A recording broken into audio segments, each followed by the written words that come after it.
Assalamualaikum warahmatullahi wabarakatuh. Perkenalkan, nama saya Nisa Cesara Nur Rafafa dengan NPM 20130230057 dari kelas 5A dengan nomor urut 27, tanggal presentasi 17 Desember 2022.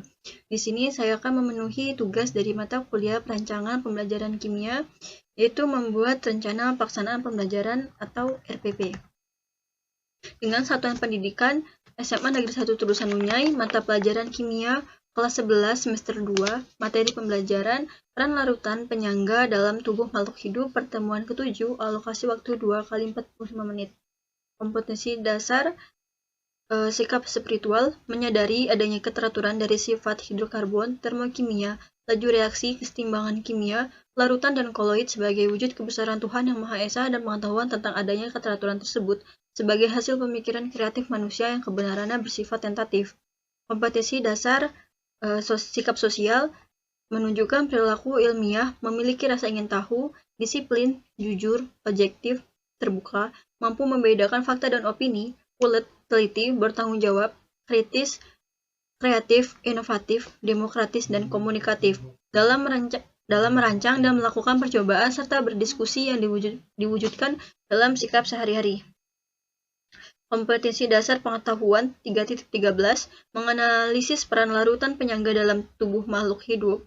Kompetensi dasar keterampilan 4.13 merancang, melakukan, dan menyimpulkan serta menyajikan hasil percobaan untuk menentukan sifat larutan penyangga. Yang selanjutnya, indikator pencapaian kompetensi sikap spiritual. Yang pertama, menunjukkan rasa syukur dengan adanya keteraturan dari peranan larutan penyangga dalam tubuh makhluk hidup sebagai wujud kebesaran Tuhan Yang Maha Esa sebagai hasil pemikiran kreatif manusia yang bersifat tentatif. Indikator pencapaian kompetensi sikap sosial. Yang pertama, menunjukkan sikap teliti dalam mencari informasi yang dapat dipercaya untuk menyelesaikan masalah pada wacana. Yang kedua, menunjukkan sikap kritis yang dapat dilihat dari kemampuan siswa merumuskan masalah dan mengidentifikasi masalah pada wacana yang disajikan. Yang ketiga, menunjukkan rasa ingin tahu dan antusias dengan mengajukan pertanyaan mengenai peranan larutan penyangga dalam tubuh makhluk hidup. Yang keempat, menunjukkan sikap responsif dan proaktif dalam menjawab pertanyaan yang diajukan. Indikator pencapaian kompetensi pengetahuan. Yang pertama, menjelaskan peran larutan penyangga dalam tubuh makhluk hidup. Indikator pencapaian kompetensi keterampilan. Yang pertama, mencermati wacana mengenai peran larutan penyangga dalam tubuh manusia. Yang kedua, mengajukan pertanyaan terkait hal-hal yang belum diketahui dalam wacana. Yang ketiga, menuliskan reaksi kesetimbangan yang terjadi dalam darah manusia. Yang keempat, menuliskan reaksi kesetimbangan yang terjadi apabila ditambah sedikit asam. Yang kelima, menuliskan reaksi kesetimbangan yang terjadi apabila ditambah sedikit basa. Yang keenam, menyimpulkan hubungan larutan penyangga dengan darah manusia. Selanjutnya yaitu tujuan pembelajaran. Melalui kegiatan diskusi tentang sifat larutan penyangga, siswa dapat menganalisis peran larutan penyangga dalam tubuh makhluk hidup secara mandiri dan benar. Selanjutnya, materi ajar dapat dilihat pada layar sebagai berikut.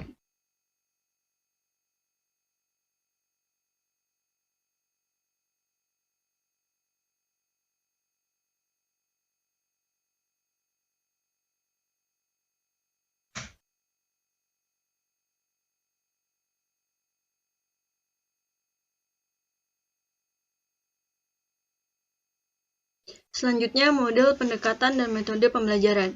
Model pembelajarannya yaitu discovery learning, pendekatan pelajaran saintifik, metode pembelajaran berdiskusi, tanya jawab, dan presentasi.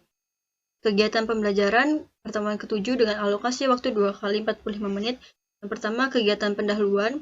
Guru memberikan motivasi belajar kepada siswa mengenai manfaat mempelajari materi peran larutan penyangga dalam tubuh makhluk hidup. Salah satunya bahwa bermanfaat pada manusia untuk mengontrol pH darah manusia. Guru menyampaikan tujuan pembelajaran dan kompetensi dasar yang akan dicapai mengenai materi peran larutan penyangga dalam tubuh makhluk hidup. Guru menyampaikan cakupan materi dan penjelasan uraian kegiatan.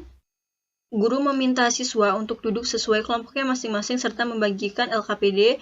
Guru meminta siswa melaksanakan diskusi dan bekerja sama dalam kelompok untuk menjawab pertanyaan-pertanyaan dalam LKPD secara teliti dengan alokasi waktu 10 menit. Kegiatan inti. Yang pertama, stimulation atau pemberian rangsangan. Yang pertama, guru meminta siswa untuk mengamati wacana tentang peran larutan penyangga dalam darah. Problem statement atau identifikasi masalah, guru meminta siswa untuk mengajukan pertanyaan tentang hal-hal yang tidak diketahui terkait wacana yang disajikan. Yang kedua, guru meminta siswa untuk mengidentifikasi masalah mengenai wacana yang diberikan. Tahap mengumpulkan data. Yang pertama, guru memberikan siswa suatu wacana terkait peran larutan penyangga dalam darah manusia. Yang kedua, guru meminta siswa mencari informasi mengenai reaksi sistem penyangga dalam darah manusia. Selanjutnya, tahap mengolah data. Guru memberikan soal-soal di LKPD. Yang kedua, guru meminta siswa bekerja sama mendiskusikan pertanyaan yang ada pada LKPD. Yang ketiga, siswa menuliskan reaksi mengenai sistem penyangga dalam darah manusia. Siswa mendiskusikan terkait sistem larutan penyangga yang ada dalam darah. Siswa menentukan reaksi kesetimbangan apabila reaksi tersebut ditambahkan sedikit asam. Siswa menentukan reaksi kesetimbangan apabila reaksi tersebut ditambahkan sedikit basa. Pembuktian. Guru meminta siswa untuk menjawab atau rumusan masalah yang telah dibuat berdasarkan identifikasi peran larutan penyangga dalam darah manusia. Penarikan kesimpulan. Guru membimbing siswa untuk menarik kesimpulan mengenai peran larutan penyangga dalam tubuh makhluk hidup. Guru meminta perwakilan kelompok untuk mempresentasikan hasil diskusinya mengenai peran larutan penyangga dalam tubuh makhluk hidup. Untuk kegiatan penutup, guru memberikan apresiasi dan evaluasi materi yang diajarkan mengenai peran larutan penyangga dalam tubuh makhluk hidup. Guru mengadakan tanya jawab sebagai umpan balik untuk mengetahui penguasaan materi. Yang terakhir, menginformasikan rencana kegiatan pembelajaran untuk pertemuan berikutnya dengan alokasi waktu 10 menit. Alat dan sumber belajar. Alatnya LCD, laptop, papan tulis, dan spidol. Sumber belajarnya menggunakan buku-buku kimia kelas 11 milik Michael Purba. Buku kimia kelas 11 dari Unggul. Penilaian proses dan hasil belajar. Teknik penilaiannya itu terdapat dua. Yang pertama, teknik penilaian non-tes. Yang kedua, teknik penilaian tes. Bentuk penilaian non-tes ini yaitu tes pengamatan atau observasi. Penilaian tesnya yaitu tes uraian. Instrumen penilaian non-tesnya yaitu lembar observasi atau asesmen sikap. Dan yang terakhir, penilaian tes lembar soal. Saya akhiri presentasi dari saya. Mohon maaf apabila ada salah kata. Wassalamualaikum warahmatullahi wabarakatuh.